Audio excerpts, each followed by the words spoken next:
नमस्कार दोस्तों and I welcome you to growth YouTube channel जहाँ पे हम लोग फाइनेंस रिलेटेड टॉपिक को आसान भाषा में समझने के लिए कोशिश करते हैं।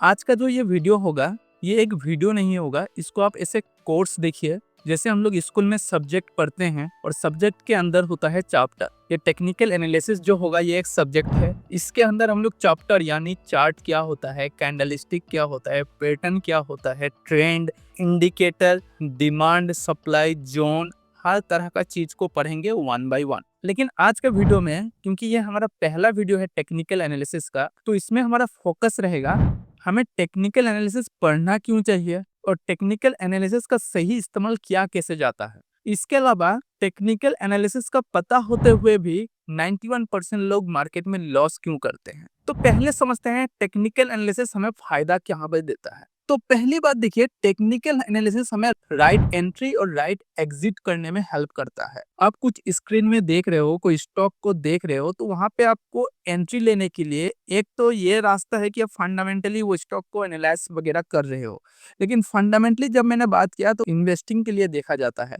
और यहाँ पे जब मैं टेक्निकल एनालिसिस की बात किया तो ज्यादातर मेरा पॉइंट ऑफ व्यू ये है कि मैं ट्रेडिंग पर्सपेक्टिव से देखूंगा। ट्रेडिंग पर्सपेक्टिव के लिए मुझे तुरंत डिसीजन लेना होता है, यानी तुरंत एंट्री या एग्जिट लेना होता है। तो उसके लिए मुझे टेक्निकल एनालिसिस का फायदा होता है राइट एंट्री और राइट एग्जिट करने के लिए। दूसरा फायदा है वो है रिस्क मैनेजमेंट। अपने एंट्री तो ले लिया, लेकिन एंट्री लेने के बाद दो सबसे इंपॉर्टेंट चीज होती है, एक होता है टारगेट, एक होता है स्टॉप लॉस। तो कहाँ पे टारगेट प्लेस करना है और कहाँ पे स्टॉप लॉस प्लेस करना है, ये भी आपको टेक्निकल एनालिसिस से मदद मिलता है। देखिए यहाँ पे मैं थियोरिटिकली चीज को बोल रहा हूँ, जैसे जैसे हम लोग वीडियो को आगे लेके जाएंगे, आगे देखेंगे और हर एक वीडियो में हम लोग चार्ट को देखेंगे, तब हमें समझ में आएगा कि हाँ ये प्रोसेस होता है टेक्निकल एनालिसिस।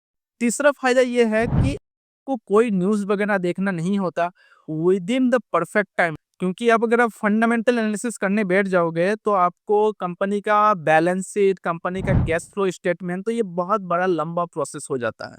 लेकिन टेक्निकल एनालिसिस में ऐसा नहीं होता। With in 30 minutes, with in 1 minute भी आप डिसीजन ले सकते हो। बहुत सारे ट्रेडर ऐसे भी होते हैं 1 मिनट में एंट्री लेते हैं और 1 मिनट के अंदर एग्जिट भी ले लेते हैं। और चौथा सबसे ज्यादा इंपॉर्टेंट चीज है, ये टेक्निकल एनालिसिस जो है ये कोई भी एसेट क्लास में आप अप्लाई कर सकते हो। जैसे मान लेते हैं फंडामेंटल एनालिसिस को, स्टॉक्स मार्केट में फंडामेंटल एनालिसिस अलग होता है जो कि स्टॉक के बारे में जब आप करते हो एनालिसिस। लेकिन अगर आप मान लेते हैं कमोडिटीज में चले जाते हो जहाँ पे गोल्ड सिल्वर वगैरह हो गया, तो उन लोगों का फंडामेंटल एनालिसिस कुछ अलग ही हो जाता है। इसके अलावा अगर आप एग्रीकल्चर में चले जाते हो तो उसमें उसका फंडामेंटल एनालिसिस अलग होता है फिर से। तो टेक्निकल एनालिसिस कोई भी एसेट क्लास लो, आप स्टॉक मार्केट लो, स्टॉक्स ले लो, क्रिप्टो ले लो, फॉरेक्स ले लो, कोई भी एसेट क्लास ले लो, आपको सेम तरह से वो आप अप्लाई कर सकते हो ना। देखिए टेक्निकल एनालिसिस जब मैं बोलता हूँ तो टेक्निकल एनालिसिस मुझे अप्लाई कहाँ करना होता है, चार्ट। चार्ट में मुझे ढूंढना होता है पैटर्न, और पैटर्न बनता है कैंडल से। अभी कैंडल किससे बनता है, कैंडल बनता है चार basic element of stock market. ये बेसिक होता है स्टॉक मार्केट का। इसी बेसिक से कैंडल बनता है और कैंडल से पैटर्न बनता है। पैटर्न आपको दिखता है चार्ट में। वो जो बेसिक, जो मैंने बोला बेसिक एलिमेंट जिससे कैंडल बनता है, वो बेसिक एलिमेंट क्या है, तो वो बेसिक एलिमेंट है कोई भी स्टॉक का आप उठा लो, आपको वो स्टॉक का opening price, closing price, high और लो मिलता है। लेकिन ये opening price, closing price, high और लो जब मैं बोलता हूँ, ये को एक टाइम फ्रेम में देखना होता है। अभी ये टाइम फ्रेम क्या है, तो टाइम फ्रेम समझने के लिए मैं आपको चार्ट में लेके जाता हूँ। देखिए आप ये चार्ट देख रहे हो ना, टाइम फ्रेम आप चूज करते हो अपने हिसाब से, यानी एक दिन का देख सकते हो, वीकली का देख सकते हो, मंथली का देख सकते हो, 1 मिनट का इवन देख सकते हो, 15 मिनट्स का भी देख सकते हो। वो अपने हिसाब से आप सेट करते हो। और ये टाइम फ्रेम का कंसेप्ट क्या है, देखिए टाइम फ्रेम का कंसेप्ट ये है कि ये जो मैंने फोर बेसिक एलिमेंट बताया ना स्टॉक मार्केट का, opening price, closing price, high और लो, तो वो टाइम फ्रेम के अकॉर्डिंग चलता है। मतलब मान लेते हैं आप का टाइम फ्रेम यूज करते हो, तो इसका मतलब एक दिन के अंदर वो स्टॉक ने कितना पे ओपन हुआ, मतलब उसका ओपनिंग प्राइस कितना था, उसके बाद उसने कितना का हाई लगाया, कितना का लो लगाया और कितना में बंद हुआ, तो एक दिन के अंदर दिखाएगा मार्केट ओपन होने के साथ बंद होने तक। लेकिन मान लेते हैं 1 मिनट का टाइम फ्रेम यूज करते हो, या 9:15 का मार्केट, 11 बजे आप मार्केट देख रहे हो, 11 बजे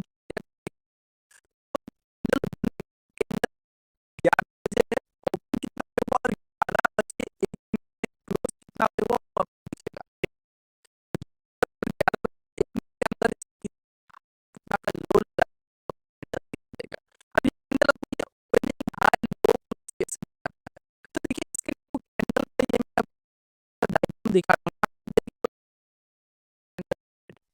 तो करेंसी पता होता है ग्रीन कैंडल यानी बुलिश कैंडल।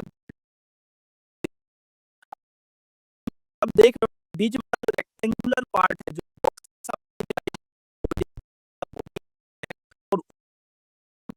लाइन बॉडी ज्यादा इंपॉर्टेंट होता है वीक प्राइस क्लोजिंग प्राइस से कम होता है तो कैंडल ग्रीन मार्केट बुलिश है। इसका पूरा ऑपोजिट क्लोजिंग प्राइस से कम है यानी ओपनिंग हुआ 50 रुपए पे लेकिन क्लोजिंग हो गया 45 रुपीज पे, या फिर ओपनिंग हो गया मान लेते हैं 55 रुपीज पे और क्लोजिंग हो गया 50 रुपीज पे, तो इसमें आपको बेयरिश कैंडल दिखता है जो कि रेड कलर का बनता है। बाकी हाई और लो सेम होते हैं। तो आप ये टाइम फ्रेम वाला कॉन्सेप्ट अपने समझ गए ना। टाइम फ्रेम में कैंडल का हाई ओपन लो क्लोज कैसे दिखता है एक एक कैंडल का, एक पर्टिकुलर कैंडल का। अभी आप बहुत सारे कैंडल को जब आप जोड़ते हो तो आपको एक पैटर्न बनता है और ये पैटर्न आपको दिखता है चार्ट में। तो ये तो हमने ओवरऑल एक समझ गए कि कैंडलस्टिक चार्ट टेक्निकल एनालिसिस कैसे काम करता है, क्योंकि जब मैं ये पैटर्न ये कैंडल ढूंढ रहा हूँ चार्ट में, एनालाइज कर रहा हूँ, ढूंढने की कोशिश कर रहा हूँ। और ढूंढने के लिए कोशिश क्यों कर रहा हूँ, क्योंकि जो मैं एंट्री चाहिए, और जब मुझे एंट्री चाहिए तो मैं एनालाइज करूंगा। किसका एनालिसिस करूंगा, कैंडल का एनालिसिस करूंगा, पैटर्न का एनालिसिस करूंगा। ये कैंडल और ये पैटर्न का एनालिसिस मैं कहाँ पे करूंगा, चार्ट में। और चार्ट मुझे कहाँ दिखता है, टर्मिनल में, कोई भी ब्रोकर में यूज करता हूँ तो। लेकिन आप एक चीज देखो, ये टेक्निकल एनालिसिस का पता होते हुए भी 91% ट्रेडर फेल हो जाते हैं और इसका कुछ इंपॉर्टेंट रीजन है। पहला रीजन है ये लोग क्या करते हैं, कोई भी जोन जैसे डिमांड जोन हो गया, सपोर्ट में जोन हो गया, विदाउट कंफर्मेशन वो लोग एंट्री ले लेते हैं। विदाउट कंफर्मेशन मतलब कोई भी जोन में आप एंट्री लेते हो ना, मिनिमम 2 कैंडल कंफर्म करो। यानी आप ऊपर की तरफ एंटर करने के लिए ट्राई कर रहे हो, यानी आपको एक ग्रीन कैंडल दिखा तो दूसरा भी ग्रीन कैंडल के लिए आप वेट करो, तो उसमें आपका कंफर्मेशन ज्यादा होता है। देखिए यहाँ पे जब मैं कैंडल बोलता हूँ ना, आप इसे प्रोबेबिलिटी देखो, कभी भी ये 100% ऐसा कुछ होता नहीं, लेकिन आप जैसे जैसे चीजों को ऐड करते जाओगे तो आपका प्रोबेबिलिटी प्रॉफिट होने का बनता जाता है, आपका प्रोबेबिलिटी बढ़ता जाता है, जिसको हम लोग एज बोलते हैं। दूसरा जो रीजन है जिसके कारण ये लोग फेल होते हैं, वो वीक जोन में ट्रेड करते हैं। जैसे आप पैटर्न तो रिकॉग्नाइज कर लिया, जोन मतलब मैं पैटर्न भी बोल सकता हूँ, कितना स्ट्रांग है कितना वीक है, ये भी हम लोग आने वाले वीडियो में देखेंगे। तीसरा रीजन है हर पैटर्न पे ट्रेड करना। ये सब जरूरी नहीं है कि आपको चार्ट में कोई भी पैटर्न दिख रहा है तो आप ट्रेड करने घुस जाओ, आपको वो कैंडल दिखना चाहिए। चौथा सबसे बड़ा रीजन होता है वो लोग ट्रेंड को भूल जाते हैं। अगर आप बुलिश, आप ओवरऑल देख रहे हो कि मार्केट का ट्रेंड बुलिश है और आप पैटर्न में देख रहे हो कि पैटर्न में आपको बोल रहा है कि मार्केट गिरने वाला है, तो उसमें एंट्री लेना ज्यादातर गलत ही होता है, राइट। तो अभी मैं आपको बताऊंगा कि क्या चीज करना चाहिए टेक्निकल एनालिसिस अप्लाई करते समय। जैसे मैंने बोला कि प्रोबेबिलिटी हिसाब से देखो, आप ये अप्लाई करोगे तो आपको 100% रिजल्ट मिलेगा या आप पैसा कमा लोगे, ऐसा मत सोचो, लेकिन आपका एक एज बनता जाएगा। पहला है, आप जब भी कैंडलस्टिक चार्ट पे एंट्री या एग्जिट ले रहे हो ना, कैंडल की बेसिस पे या पैटर्न की बेसिस पे, तो आप देखो कि वो पैटर्न या वो कैंडल जोन पे बन तो रहा है। जैसे डिमांड जोन हो गया, सप्लाई जोन हो गया, सपोर्ट या रेजिस्टेंस जोन पे ये बन तो रहा है। इसके अलावा वॉल्यूम को कंफर्म करो, जैसे वो जोन बन रहा है और वो ऊपर या नीचे जाने के लिए कोशिश कर रहा है, जहां पे आप एंट्री लेने के लिए सोच रहे हो, तो उसमें देखो कि वो वॉल्यूम उसके साथ साथ कंफर्म कर रहा है कि नहीं कर रहा है आपको। इसके अलावा तीसरा जो इम्पोर्टेंट पॉइंट है आपको समझना है टेक्निकल एनालिसिस अप्लाई करते समय, खास करके कैंडलस्टिक चार्ट में, वो है आप कैंडल का बॉडी को देखो ना कि वीक को। बॉडी पे ज्यादा फोकस करो, जितना बड़ा बॉडी उतना स्ट्रॉन्ग आपका एंट्री हो सकता है। चौथा सबसे इंपॉर्टेंट पॉइंट है स्टॉप लॉस प्लेस तो करो, लेकिन राइट जगह में प्लेस करो, ऐसे रैंडमली कहीं पे भी स्टॉप लॉस प्लेस मत करो। तो ये सब चीज जैसे जैसे आप आगे जाओगे ना, आपको चीजें पता चलेगा। वीडियो अगर आपको अच्छा लगा तो लाइक कीजिए, चैनल में पहली बार आए हैं तो सब्सक्राइब कीजिए और कमेंट जरूर कीजिए, क्योंकि कमेंट से मुझे मोटिवेशन मिलता है और आने वाले वीडियो मैं और बेहतर से बना पाऊंगा, आपके लिए और होमवर्क वगैरह डिजाइन करूंगा।